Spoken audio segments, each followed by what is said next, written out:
Students, आज हम BSc final में फिर से बात करेंगे फॉसिल्स की। तो फॉसिल्स में अपन बात करेंगे डिफ़िकल्टीज इन एग्जीक्यूशंस। उनका जो एग्जीक्यूशन होता है, यानी उनमें क्या परेशानी होती है। जो अपन देखते हैं कि जो जीवाश्म विनाश से बच जाते हैं, केवल उन्हीं ही फॉसिल्स का ही क्या होता है, अन्वेषण होता है। तो जो पैलियोंटोलॉजिस्ट होते हैं वो केवल उन्हीं का स्टडी कर पाते हैं, अन्यथा बहुत सी चीज़ें समय के साथ अपना अस्तित्व खो देती हैं।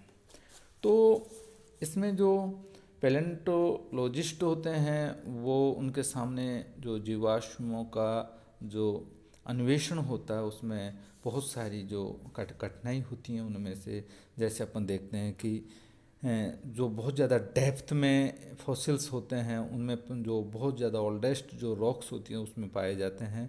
तो उन फॉसिल्स को डिगिंग मेथड से निकालना व्यवहारिक रूप से क्या होता है, असंभव होता है, क्योंकि उनकी डेप्थ बढ़ जाती है। और डेप्थ बढ़ती है तो उनके ऊपर बहुत से फोर्स काम करते हैं और उन फोर्स और प्रेशर के कारण वो अपने आप को नहीं बचा पाते हैं। जो सेडिमेंट्री जो रॉक्स होती हैं वो मुख्य रूप से ओशियन में के नीचे पाई जाती हैं, तथा उनमें जो प्रेजेंट फॉसिल्स का अन्वेषण और अध्ययन उनका होता है वो असंभव होता है, क्योंकि उन बहुत गहरे सागरों या महासागरों के नीचे जाना, उन रॉक्स का निकालना, उनके नीचे जो फॉसिल्स को देखना बहुत ज़्यादा क्या होता है, प्रॉब्लम होती है, उसमें उनको अपन नहीं कर पाते हैं। फिर देखते हैं कि जो भूतल का अधिकांश भाग होता है वो समुद्रों के द्वारा ढका हुआ होता है। इसका एक भाग घने फॉरेस्ट के द्वारा वो कवर्ड होता है, तथा इसका कुछ भाग निरंतर क्या होता, बर्फ़ से ढका रहता है। तो जो पैलियोंटोलॉजिस्ट होते हैं उनके लिए ऐसे स्थानों से फॉसिल्स को ढूंढ कर उसको निकालना कठिन ही नहीं, बिल्कुल ये एक तरह से असंभव जैसा कार्य होता है। तो इस तरीके से उनको उनका स्टडी और उनका अन्वेषण करना बहुत ही ज़्यादा समस्या का सामना करना पड़ता है। फिर देखते हैं कि जो भूप्रकृति के कुछ भागों में जैसे खुदाई करना तथा फॉसिल्स का अन्वेषण करना और इनहेबिटेशंस के कारण वहाँ असंभव होता है। अतः जो पैलेंटोलॉजिस्ट होते हैं या जियोलॉजिस्ट होते हैं उनके जो रिकॉर्ड की इनकम्प्लीटली पाए जाते हैं, वो इनपरफेक्शन पाया जाता है, तो वह एक तरह से अपन को स्वाभाविक ही प्रतीत होता है। किंतु अस्वाभाविक तो यह है कि सब होते हुए भी वहाँ का जो अपना उपलब्ध जो फॉसिल्सों के आधार पर हम जो पास्ट के जीवों का आसक्ति जानकारी प्राप्त कर पाते हैं। यानी हमको जो फॉसिल्स मिलते हैं इजी या सरलता से जो मिल जाते हैं, उनका स्टडी करके हम उनके भूतकाल का जो इतिहास होता है उसका पता लगा सकते हैं, अन्यथा उनका पता लगाना एक तरह से असंभव सा ही होता है। तो इस तरीके से इन जीवों में बहुत सारी समस्या होती है। तो चार्ल्स डार्विन ने अपनी जो प्रसिद्ध बुक थी द ओरिजिन ऑफ स्पीसीज, उसमें देखा था कि जो जियो साइंटिफिक जो रिकॉर्ड्स होते हैं उनकी इनपरफेक्शन होता है, और उन पर उन्होंने थ्योरी ऑफ नेचुरल सिलेक्शन दिया।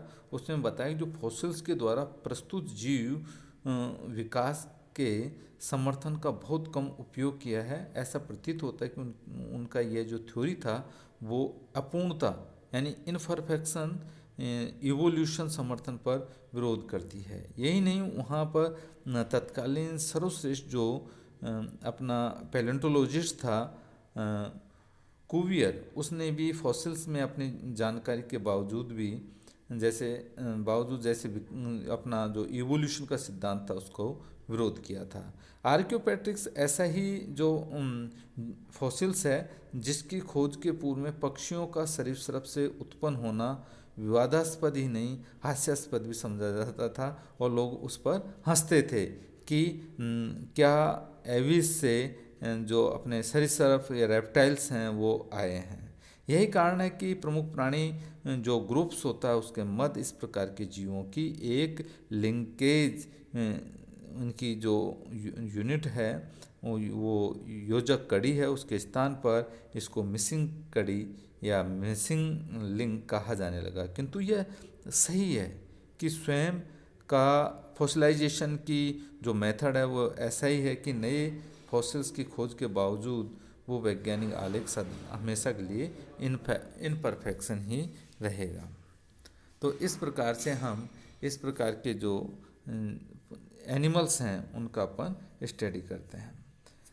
अपन कई बार देखते हैं जो रॉक्स का स्टडी में हम पिछले कई खरब वर्षों से जो पृथ्वी पर हुए विभिन्न चेंजेज को उनके इतिहास को अपन ज्ञात करने में समर्थ हैं। इस क्षेत्र में हमारा वर्तमान ज्ञान इनपरफेक्ट है। विभिन्न रॉक्स का एक पुस्तक के पृष्ठों की उपमा देते हुए न्यूमन का एक लेख आया था और उसमें उन्होंने बताया था कि स्तरों की संपूर्ण श्रेणी को एक ऐसी महान पुस्तक समझा जा सकता है जिसमें पृष्ठ एक दूसरे पर सुपरम्पोज्ड हैं, यानी कि जिनके उस समय की फिजियोग्राफिक्स दशाएं, क्लाइमेटिक और वहाँ उपस्थित जीव जंतुओं पर के रिकॉर्ड हैं।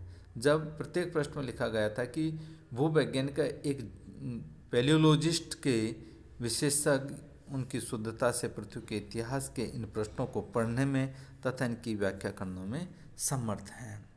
तो इस प्रकार से हम कह सकते हैं कि बहुत सी जो जातियां हैं वो हो सकता है कि उनका अपन को उनके पास्ट का जो अपन को रिकॉर्ड मिस हो गया हो या उनके फॉसिल्स अपन को नहीं मिल पाए। ऐसी बहुत सारी जातियां हो सकती हैं, उन्होंने अपना अस्तित्व अपन ने उनको बिना स्टडी किए ही अपन उनको नहीं समझ पाए और वो उनका अस्तित्व खत्म हो गया। तो इस प्रकार से इनका अपन स्टडी